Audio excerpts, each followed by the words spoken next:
दोस्तों नमस्कार। आप चाहे जाने या ना माने, लेकिन दुनिया जान रही है और मान रही है, भारत की अर्थव्यवस्था डामाडोल है। स्थिति इतनी विस्फोटक होती चली जा रही है कि अगर 2 जून की रोटी मुफ्त में भारत सरकार उपलब्ध ना कराए तो दुनिया के लिए यह विस्फोटक स्थिति हो सकती है, क्योंकि भारत की जनसंख्या दुनिया के सामने जिन परिस्थितियों को जी रही है, ऐसी स्थिति दुनिया के किसी देश में नहीं है। और ध्यान दीजिए, इस दौर में भारत की इकोनॉमी जो चकाचौंध के साथ परोसी जाती है, उसका असल सच यही है कि इस देश के भीतर में कॉरपोरेट के पास इतनी पूंजी लगातार बढ़ती जा रही है कि वह दुनिया के मानचित्र पर बड़े बड़े खरबपतियों को चुनौती देने की स्थिति में है। और उसका एक अनूठा सच यह भी है, भारत कर्ज से डूब रहा है। भारत के भीतर किसानों की स्थिति नाजुक होती चली जा रही है। सरकार लगातार कहती रही आय दुगनी कर देंगे, लेकिन परिस्थितियां ऐसी बनी कि कर्ज उन पर दुगना हो गया इसी दौर में।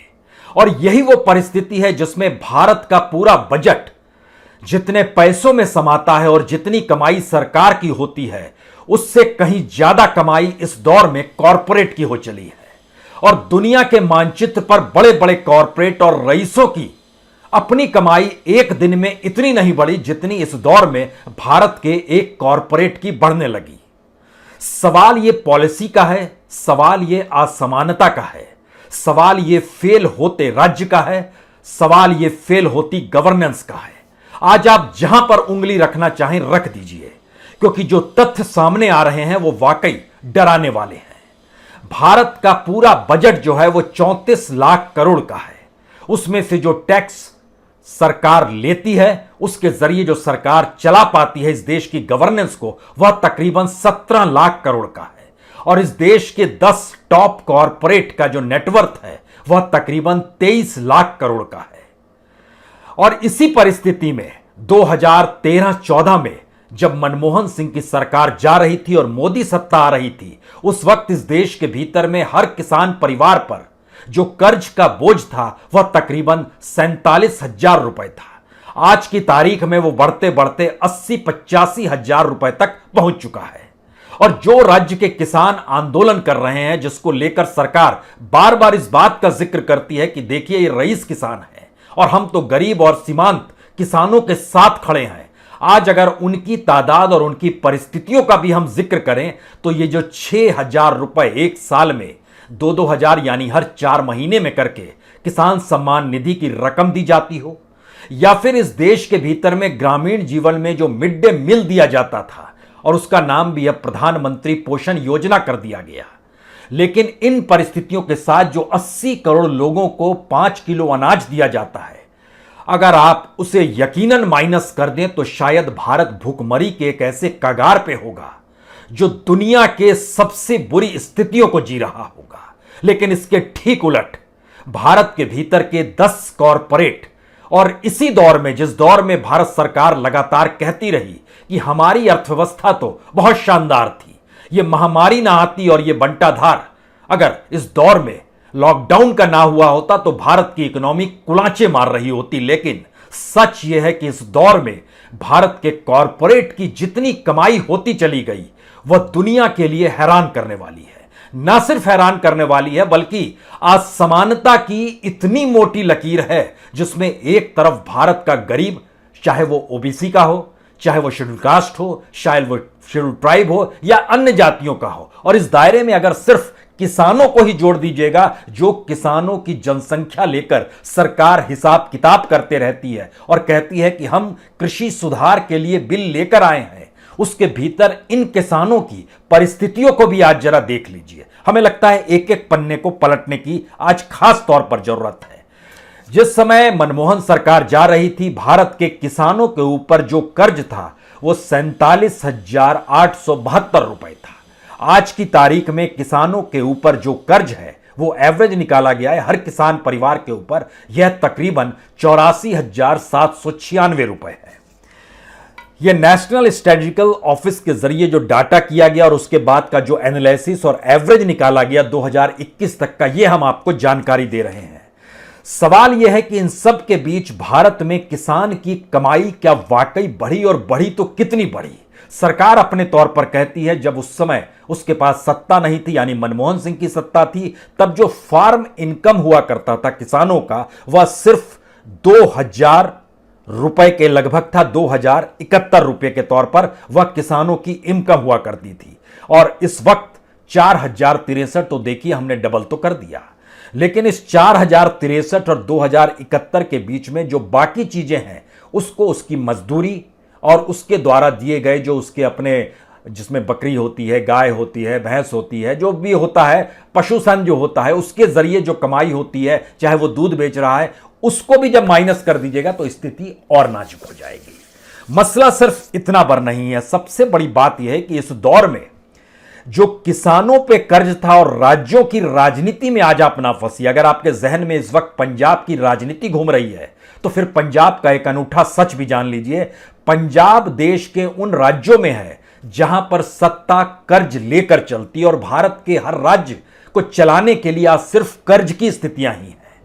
यानी उस राज्य से जितनी कमाई उस राज्य के मुख्यमंत्री को नहीं होती है, उससे ज्यादा उसे खर्च करना पड़ता, और धीरे धीरे यह कर्ज में डूबने की परिस्थितियां आती चली जाती है। लेकिन सिर्फ अगर किसानों का जिक्र करें हम, क्योंकि अभी जो कॉरपोरेट के डाटा आपके सामने रखने वाले हैं वो इतना डराने वाला है। अगर एक नाम का सिर्फ आपको जिक्र कर दे, दुनिया के मानचित्र पर कोई ऐसा कॉरपोरेट नहीं है जिसकी हर दिन की कमाई 1000 करोड़ तक हो गई हो।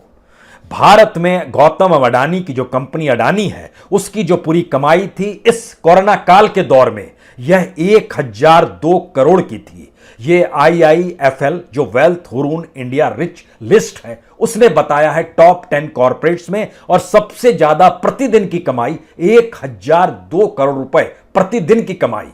अब आप कल्पना कीजिए, जिस देश की इकोनॉमी डामाडोल है, जहां पर भूखमरी की स्थिति है, जहां पर 80 करोड़ लोगों को खिलाने के लिए सरकार का बजट बनाता है 2,20,000 करोड़ का, इतने में ये 80 करोड़ लोगों को खिला पाते हैं। सरकार अपना बजट बनाती है किसानों के लिए, सरकार अपना बजट बनाती है मिड डे मील के लिए, सरकार अपना बजट बनाती है किसान सम्मान निधि के लिए, और भी बाकी चीजों को भी जोड़ लीजिएगा तो सारी चीजें सिर्फ 4 लाख करोड़ के भीतर सिमट जाएगी।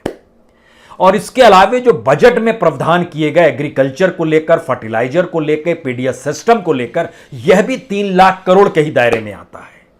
अब जरा उन परिस्थिति को समझने की हम लोग कोशिश कर लें और उस पन्ने को आपको दिखाएं जिसमें इस देश की रईसी है और दूसरी तरफ किसानों की परिस्थिति है। जो लोग राजनीति करते हैं और किसान जो जातियों में बंट जाता है चुनाव के वक्त और राजनीति करते वक्त, वह भी समझ ले सरकार का अपना आंकड़ा कहता है इस देश के भीतर में तकरीबन 9 करोड़ 30 लाख किसान हैं।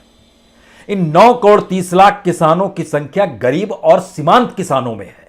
उसके दायरे में जो ओबीसी के किसान हैं उनकी संख्या तकरीबन 4 करोड़ 20 लाख है। जो शेड्यूल कास्ट के हैं वह 1 करोड़ 55 लाख हैं। शेड्यूल ट्राइब के 1 करोड़ 25 लाख हैं, और बाकी जो ऊंची जातियों से जुड़े हुए हैं जिनके इकोनॉमिक एस्पेक्ट को अगर समझें तो 2 करोड़ 40 लाख ऊंची जातियों से जुड़े हुए किसान, और इसमें अल्पसंख्यक समुदाय भी शामिल हैं।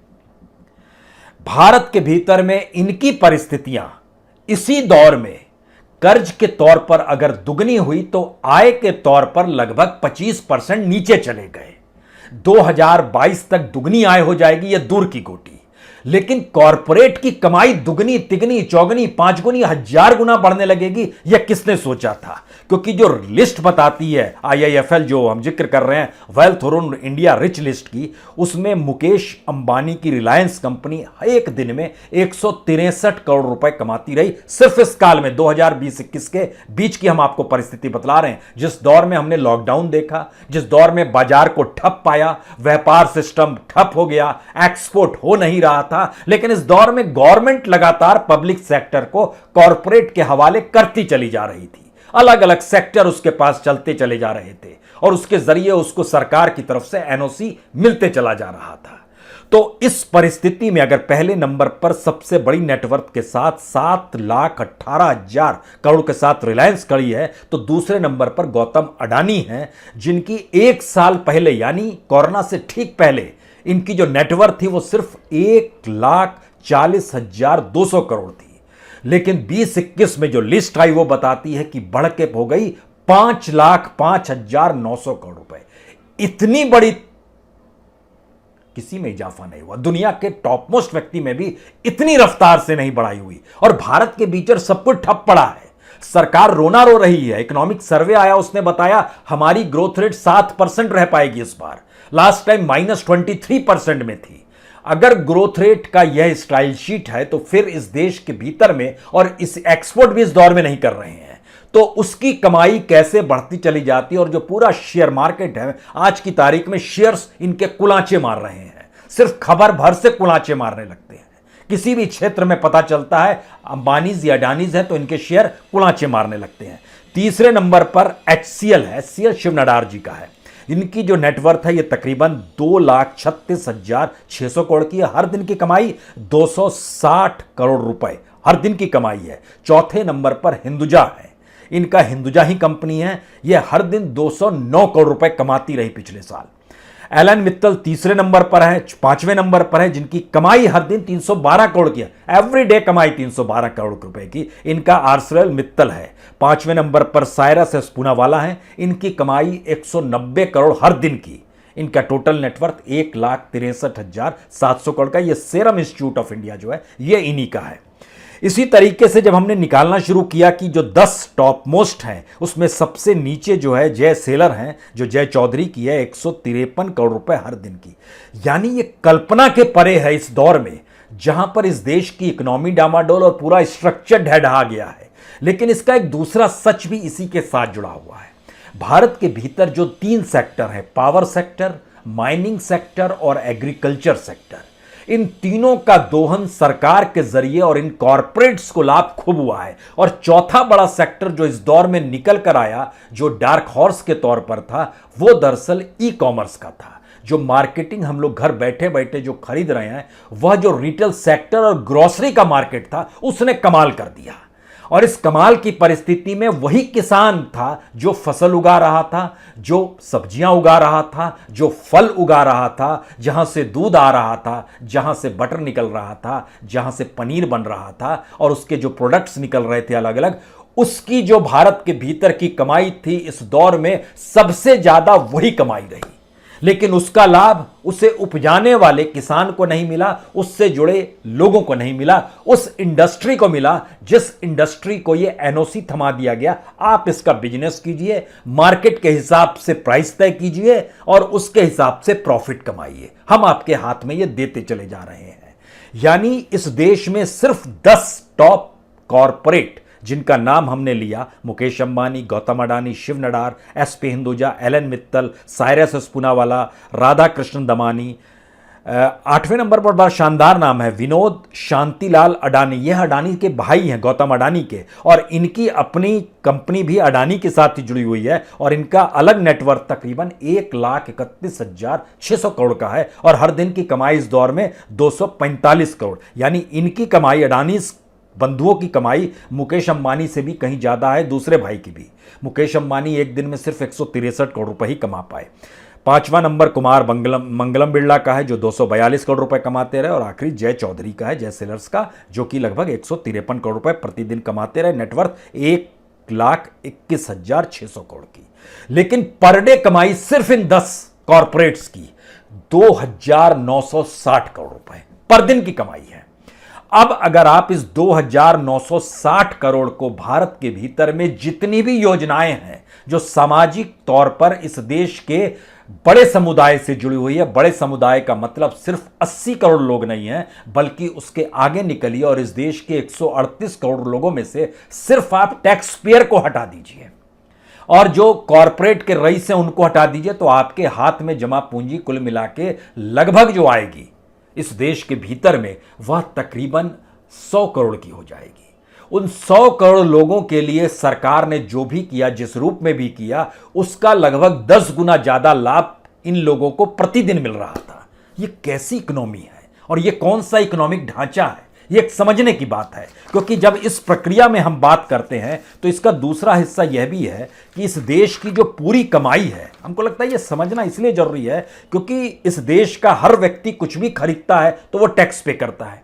टैक्स पे करने के बाद सरकार के पास वो पैसा जाता है, सरकार उसी के हिसाब से पैसा खर्च करती है, उस पैसे के जरिए सरकार बार बार डेवलपमेंट का नाम लेती है, विकास का नाम लेती है। और जो पूरा ढांचा निकलकर जब सामने आया तो सरकार ने जो बजट 34,83,236 करोड़ का पेश किया था, उसमें देखिए जो जनता से वसूला जाता है वो वसूलने की संख्या है तकरीबन 17,88,424 करोड़। ये सीधे सीधे जनता से वसूला जाता है। इसके अलावे जो बाकी वसूलने की प्रोसेस है वो डेबिट का रिसिप्ट है, वो सरकार के पास आ नहीं पाता है। कुल मिला के टैक्स की कमाई है। इस टैक्स में जीएसटी भी है, इसमें इनकम टैक्स भी है, इसमें कॉरपोरेशन टैक्स भी है, इसमें कस्टम भी है, इसमें रोड इंफ्रास्ट्रक्चर सेस भी है, इसमें बेसिक एक्साइज ड्यूटी भी है, इसमें तमाम तरह के सेस को शामिल कर लीजिए। और जो भी सर्विस, चाहे वो एनर्जी सर्विस हो, ट्रांसपोर्ट सर्विस हो, कम्युनिकेशन सर्विस हो, जो भी आपको देना है सब जोड़ते चले जाइएगा तो कुल मिला के जनता सरकार को अपनी जेब में से निकालकर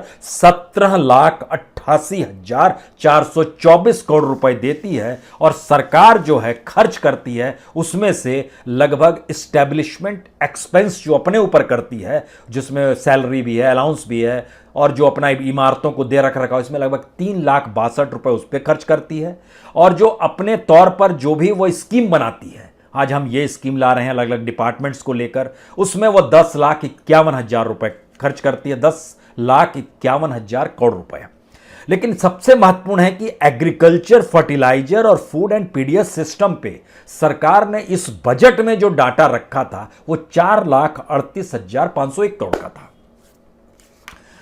अब आप ध्यान दीजिए, जब हम इस रकम को आपको बता रहे थे तो आपके जहन में होगा पैसा तो सरकार खर्च कर रही है। हमने इसका हिसाब निकाला कि ये जो सरकार ने खर्च किया एग्रीकल्चर, फर्टिलाइजर और पीडीएस सिस्टम और उससे जुड़े हुए पूरे इंफ्रास्ट्रक्चर को लेकर, उसका जरिए जो अनाज उपजा और उसका जो एक्सपोर्ट हुआ दुनिया के अलग अलग देशों में, जिन लोगों ने चावल एक्सपोर्ट किया, किसी ने सब्जियां एक्सपोर्ट की, किसी ने फल एक्सपोर्ट किया, कोई डेयरी मिल्क को एक्सपोर्ट कर रहा है, उससे डेयरी प्रोडक्ट्स को एक्सपोर्ट कर रहा है। और जो बड़ी बड़ी कंपनियां इस देश में काम कर रही है उनकी संख्या लगभग 55 है। इनको कितना लाभ हुआ? इनका लाभ जो है सरकार द्वारा दिए गए 4,38,501 करोड़ का जो बजट का हिस्सा था, इसको भी बाइफर्केट हम कर देते हैं। एग्रीकल्चर में सरकार खर्च कर रही थी 1,07,705 करोड़, फर्टिलाइजर में 79,530 crore, food and PDS system में 2,51,266 करोड़ ये खर्च कर रही थी। लेकिन जो कमाई हुई, जिन लोगों ने इसके जरिए कमाई की है, वह कमाई इससे लगभग 2.5 गुना ज्यादा है। यानी किसानों को नहीं मिला, लेकिन उस प्रोडक्ट को शिफ्ट कर दीजिए अगर मार्केट इकोनॉमी और मार्केट के बीच में, तो इनकी कमाई होने लगती है। वो चाहे रिटेल सेक्टर में ग्रोसरी का मार्केट हो, वो चाहे एक्सपोर्ट का मार्केट हो, चाहे डेयरी मार्केट हो, ये सारी चीजें इस रूप में है। यानी यह जो 3 कानून है, इस 3 कानून के जरिए कानूनी ढांचा सरकार चाहती है इसी कॉरपोरेट के लिए बन जाए, जिसके मुनाफे का रेंज भारत की इकोनॉमी को ध्वस्त करने की परिस्थिति में तो ना कहें, लेकिन उससे ज्यादा मुनाफे और उसकी ज्यादा नेटवर्थ की स्थिति में आज वो आकर खड़ी हो गई है।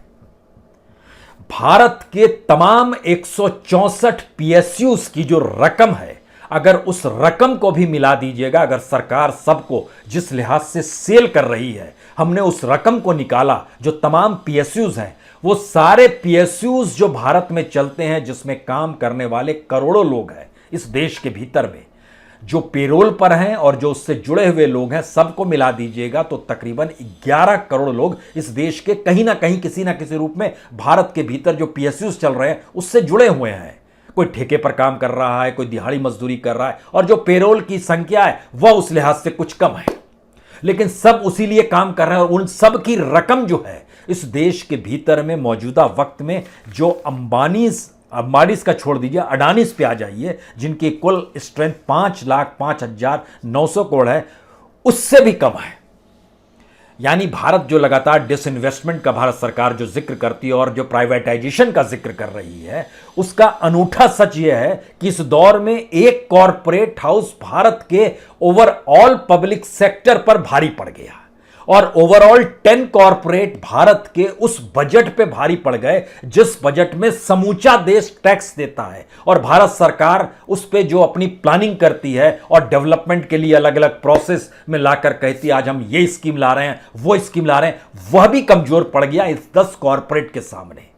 तो यानी भारत को कॉरपोरेट चला रहे हैं या आने वाले वक्त में कॉरपोरेट के लिए ही पॉलिसी बनेगी और कॉरपोरेट अपने लिए ही पॉलिसी बनाएगा? यहीं पर असल में सबसे महत्वपूर्ण सवाल यह है। इस देश की पार्लियामेंट में कानून बनाए जाते हैं, वहां से जब कानून बनते हैं तो उस कानून को रखने वाले लोग जो पार्लियामेंट में बहस करते हैं किसी भी पॉलिसी को लाने से पहले, उस पॉलिसी को लाने के लिए जो भी पार्लियामेंट्री खड़ा होगा वह पार्लियामेंट्री कॉरपोरेट के अनुकूल पॉलिसी को रखेगा सामने और उसके जरिए उस पर बहस होगी और उसके जरिए बताया जाएगा कि इतना पैसा इस रूप में इस देश में कॉरपोरेट के पास भी जा रहा है और ये इसका इतनी बड़ी संख्या में लाभ भी होगा।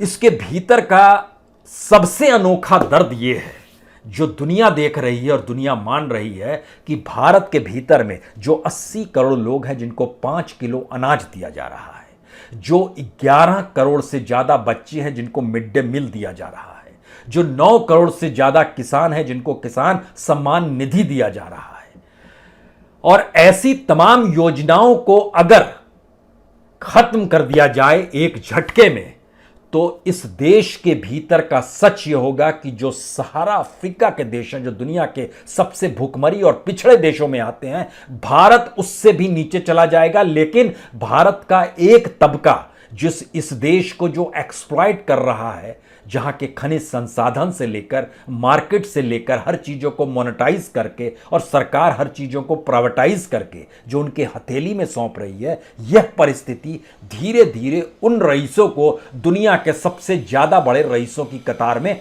खड़ा कर देगी। अभी आपने एक नाम सुना मुकेश अंबानी का, वो टॉप 10 में आ रहे हैं। उसके बाद जब 10 से 20 के बीच में आते हैं तो अडानीज आ जाते हैं। और अगर इसी रूप में चीजें चलती रही तो ये नंबर 1-2 पे रहेंगे, क्योंकि भारत की स्ट्रेंथ जबरदस्त है। पूरे भारत को अगर मोनेटाइज कर दीजिए, पैसे में कन्वर्ट कर दीजिए और वो पैसा चंद हाथों में दे दीजिए और उन चंद हाथों के जरिए अपनी सत्ता को बरकरार रखने के लिए जो हमारे यहाँ पूरी पॉलिटिकल सिस्टम और पॉलिटिकल मशक्कत होती है, अगर उस पर काम होने लगे तो आप तो इस राजनीति को ध्वस्त कर नहीं सकते हैं और राजनीतिक सत्ता को उस लोकतांत्रिक तरीके से तो हटा नहीं सकते हैं जिस लोकतांत्रिक तरीके का नाम कॉन्स्टिट्यूशन में यह कहकर दिया गया वोट डालने का अधिकार आपको बराबर का है, चाहे वो अंबानीज वोट डाल रहे हो, अडानीज डाल रहे हो या गांव का कोई गरीब डाल रहा हो, सबका तो एक ही वोट है। लेकिन सवाल यह है कि एक वोट की कीमत इस दौर में क्या लगती रही, यह इलेक्शन वॉच की रिपोर्ट, एडीआर की रिपोर्ट, इलेक्शन कमीशन की रिपोर्ट और अलग अलग ऑर्गेनाइजेशन जो काम करते हैं, अगर उनके डाटा को आप निकालिएगा तो आपको पता चलेगा ये ठीक वैसे ही है जैसे इस देश में पेट भरने के लिए और तमाम सामाजिक योजनाओं के लिए कुल मिलाकर जो 4 लाख करोड़ रुपया सरकार का खर्च होता है, वैसी ही स्थिति इस देश के भीतर में है। और यह स्थिति कोलैप्स किसी दिन अगर हो गई तो एक खतरनाक स्थिति होगी। और इन बातों का जब हम जिक्र कर रहे हैं तो जो लोग पंजाब की राजनीति में फंसे हुए थे उनको सच बता दें कि जो किसानों पे कर्ज है जो दुगना हुआ है, इसमें पंजाब का किसान भी अछूता नहीं है। पंजाब के किसानों पर जो कर्ज है, प्रति किसान परिवार पे जो कर्ज है, एवरेज 2,02,000 का है। टॉप पर आंध्र प्रदेश है 2,45,000, दूसरे नंबर पर केरल है 2,42,000, लेकिन पंजाब का किसान 2,02,000, हरियाणा का किसान 1,82,000। ये औसत स्थिति है और ये औसत स्थिति दुगनी हुई है इसी 7 बरस में। 2013-14 का डाटा भी देख लीजिए और 2020-21 का डाटा भी देख लीजिए तो आय दुगनी नहीं हुई, कर्ज दुगना हो गया, मुश्किल दुगनी हो गई। लेकिन इस देश में जीडीपी ग्रोथ रेट माइनस में चला गया, लेकिन दूसरी तरफ कॉरपोरेट ग्रोथ रेट पॉजिटिव रहा, प्लस रहा और वह 100% से ज्यादा कुलांचे मारते रहा।